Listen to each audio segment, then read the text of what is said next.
There's a couple of things going on here, and there's a pop scene that won't quit. There's an amazing amount of really good pop writers. Most of them, or a good portion of them, for every writer here, there's a partner who's a great Logic guy. You know, and there's Pro Tools and Logic and programmers. So they still program a lot here, as opposed to playing. There's guys that they'll replace it with real musicians at different times, but there's still a lot of program stuff going on. It's awesome. I mean, Douglas Carr is a guy that we've worked with over the years, and I've seen him just go so fast on a Logic system that we did a Bjorn Skif's album at our house, and he took his little dongle thing and put his Logic into my, I think it was a G3. It's been a while. And it's been a while, and he was going so fast that my computer would just lock down. It'd freeze up. It was like it could not go the speed that Douglas can go. This guy plays it. He plays the. That's where Will got that. The speed demon thing. Yeah, going so fast. Yeah, but Will hits the wall a little quicker than Douglas does. But there's a lot of that going on. Like Andreas Carlson. There's guys that are way into the front edge of pop. I mean, this is where ABBA came from. This is where Backstreet Boys recorded. This is where Britney Spears broke out of here. This is where all these records were made. They're American musicians. A lot of Lady Gaga stuff. Lady Gaga stuff's up here.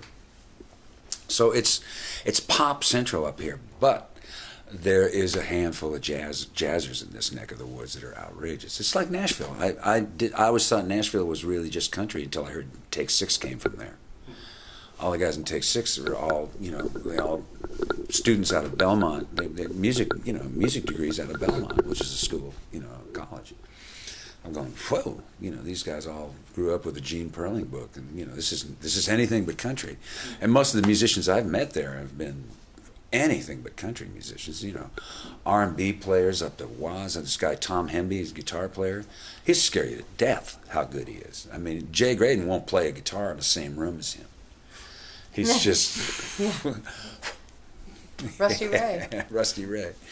Anyway, so there's and the same thing is true here. There's so much musical stuff going on in Scandinavia that it's really cool. There's a lot of different kinds of music happening.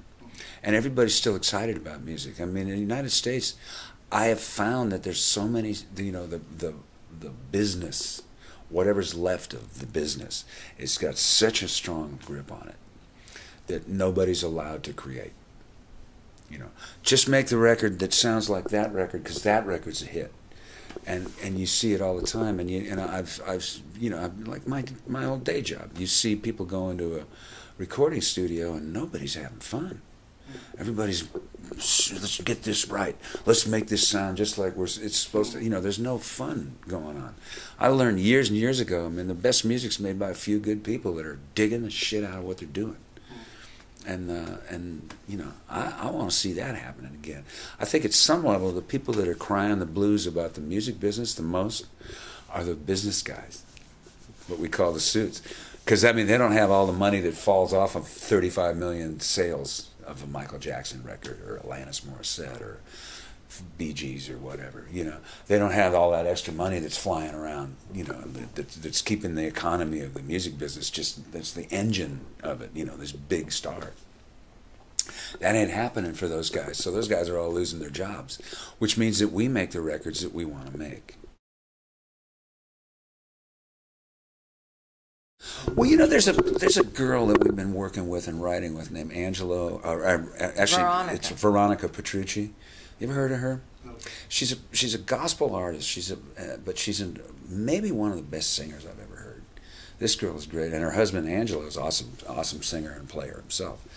And I think they're just about to get into a record deal. They got a situation going. It's probably more of a Christian thing, which is not stuff that I particularly write most of the time. Both of us write a lot of spiritual stuff, but not really, Jesus, Jesus, Jesus, Jesus, Jesus. We try to keep it to where it's pop, somewhat still secular, but saying something good. You know what I mean? And but Veronica, keep an eye open for Veronica Petrucci. She is serious.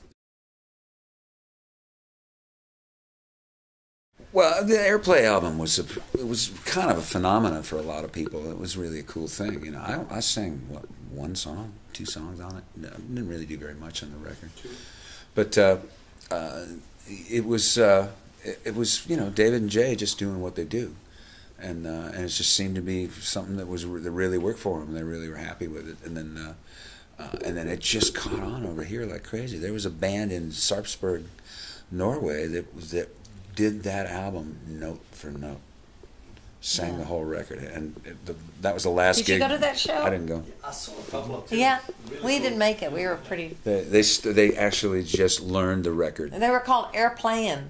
Yeah. Airplane. was And the they name of it. they played the whole show, and we were supposed to go to the gig after our gig there, and we didn't quite make it. We were. Sure, great musicians. I mean, I just walked out and watched these guys play most of the first set, and then the last couple of tunes of the first set, I'll go out and sing some songs that we did on Peter's album together. On the first album, right? Yeah, and Cheyenne from the second one. Was that the second one? Okay. But and then one of which is a Randy Goodrum tune, and the other one is one that I did the lyrics for.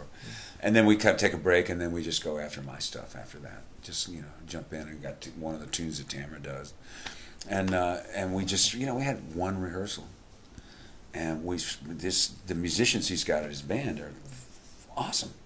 Stefan is ridiculous. Stefan was This happening guy is last night. ridiculous. And when it comes to guitar, this guy plays his brains out. I mean, he's really kind of Well, understood you were it. tearing up I pretty was, good. it's funny, Peter said after the show, he said, look at this, I'm bleeding. It was pretty funky. We did Yo Mama from that single, and it was so funky. The whole club went up dancing almost. So it was. So And this is a Fasching in Stockholm is from what I've heard from everybody else, it's like the most prodigious jazz club. And you know, Victoria is like a jazz singer. She's one of the best known jazz singers in Sweden. She sings a couple songs, 2 or 3 songs, and she's going to do some backgrounds with us and stuff. And she's sort of used to very, very kind of staid jazz audiences.